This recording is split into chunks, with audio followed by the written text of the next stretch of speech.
İHH ekibimizin buldu. 5 canlı vatandaşımızın 5.'sini çıkartıyoruz. Çıkanlar otoparkta 3 kişinin daha otomobilde olduğunu söylediler. Şimdi onlara ulaşmaya çalışacağız. Arkadaşlar Allah razı olsun. 3 çocuğu var ama şimdi Hasan abiden soralım. Hasan abiden şimdi Allahu Ekber.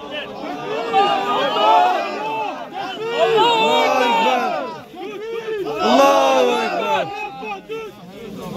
La ilahe illallah.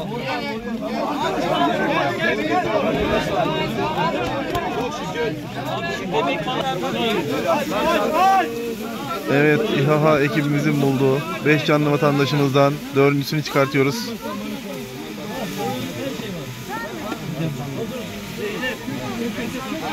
Zeynep. Abi sarın abi. Sarın. Sakin. Evet arkadaşlar. Tamam. 1, 2, kaldır. Gir. Allahu Ekber. Depremin olduğu ilk andan itibaren biz tüm hazırlıklarımızı gerçekleştirdik. Aracımızı hazırladık. Konya'dan yola çıktık. İlk görev yerimiz Gaziantep Nurdağ'ydı. Nurdağ'a vardığımızda öğleden sonraki saatlerde vardık. Nurdağ'a vardığımızda felaket bir görüntüyle karşı karşıyaydık. Hemen çalışmalara başladık. Hiç vakit kaybetmedik. Varır varmaz ilk görev verildi. Zaten enkazda kalanların yakınları koordine merkezindeydi. Koordine merkezinden bir enkaz yakınını alıp enkaza gittik.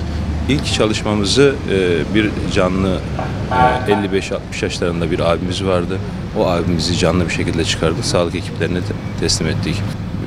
Hiç vakit kaybetmeden diğer çalışmalarımıza geçtik. Depremin olduğu ilk andan şu ana kadar hep sahadaydık.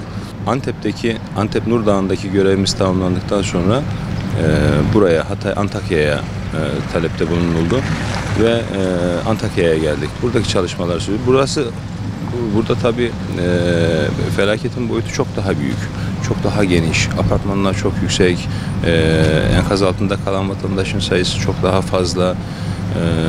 İnanılmaz bir görüntü. Tabii bizler önce Allah'ın kuluyuz. Bir takım kulluk vazifelerimiz var. O vazifelerimizi yerine getiririz. Üzüldüğümüzde de Allah'ı anarız, Rabbimizi anarız. Sevindiğimizde de Rabbimizi anarız. Enkazın içerisinden bir canlı çıkardığımızda o canlının gözündeki o mutluluğu, mesela bir canlıyı enkaz altından çıkarırken o da bizlerle beraber Allahu Ekber, Allahu Ekber nidalarıyla sesleniyordu. O da bizlere eşlik ediyordu. Hem enkazın altından çıkardığımız o canlıya moral, motivasyon, manevi bir destek sağlamış oluyoruz. Hem de biz o mutluluğumuzu yansıtmış oluyoruz.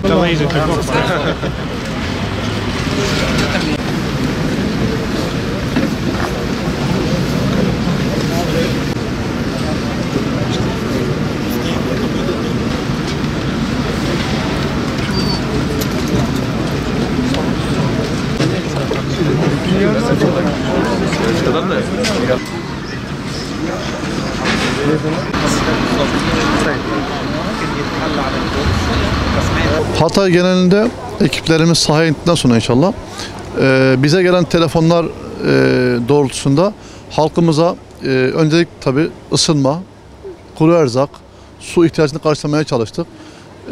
Bu belki biraz zor oldu ama çünkü erzağın gelmesi durumunda biz ancak halkımıza yardım edebiliyorduk.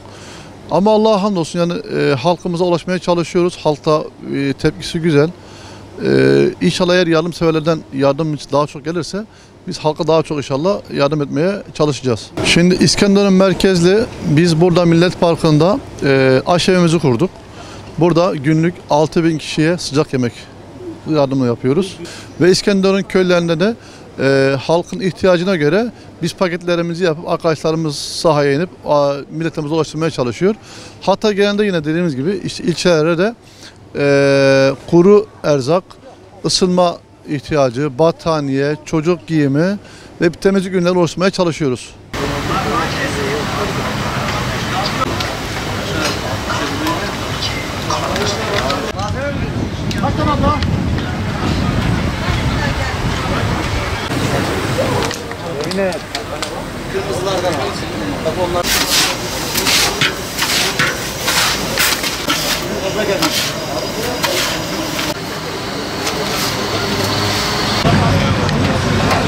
Çaylar ne durumda? Çaylar ne durumda? Şu anda da burada Hatay'da, Antakya'da hem maddi hem manevi insanlara hizmet ediyoruz abi. Deprem ilk olduğu anda buraya gelmedik çünkü arama kurtarma ekibinden olmadığımız için burada açıkçası ayak bağı olmak istemedik. Çünkü burası çok kargaşa bir alandı ve koordinesiz bir şekilde yardımlar buraya geldiği için biz biraz daha bekledik. Buradaki yetkililerden bekledik. Burada arkadaşlarımız, dostlarımız vardı. Biz depremden sonra cumartesi günü, yani depremden bir 5 gün sonra geldik. Buradaki gelen tırların, kamyonların koordinasyonunu sağladık yaklaşık 2-3 gün kadar. Daha sonrasında da hem bir kısmımız zaten arkadaşlar sahadaydı. Biz de sahadaki bu arkadaşlara destek vererek 14 kişi olarak Çınaraltı ekibi olarak geldik. Hem burada insanlara maddi olarak çay, kahve ya da böyle çocuklar için oyuncak dağıtım yapıyoruz. Onlara hani çikolata var tarzı şeyler dağıtıyoruz ki bir nebze buradaki acıyı unutsunlar diye. Hem de burada manevi olarak onlara destek olmaya çalışıyoruz. Çünkü buradaki insanların gerçekten en çok konuşmaya, sohbet etmeye, böyle dostluğa, maneviyata ihtiyaçları var. Şimdi bu zamanlarda maalesef ki hani İslami böyle STK'lar olsun, bazı cemaatlere olsun ön yargılı yaklaşanlar oldu. Ama biz burada geldik gördük ki alanda gerçekten birçok cemaat, birçok STK hem İslami hem diğer STK'lardan herkes canla başla burada destek olmaya çalışıyor. Sadece Türkiye değil, dünyada bütün devletlerde, yani Müslüman olmayan devletlerde de Türkiye'ye şu an yardım etmeye çalışıyor zaten. O yüzden bizim burada birlik beraberlik oluşturmamız lazım. Yani İslamiymiş, şuymuş, buymuş, ocu bucu değil de bu şekilde bizim burada temsil etmemiz, insanlara yardım etmemiz lazım. Tuturamazsın ki adam diye çok konuşuyor.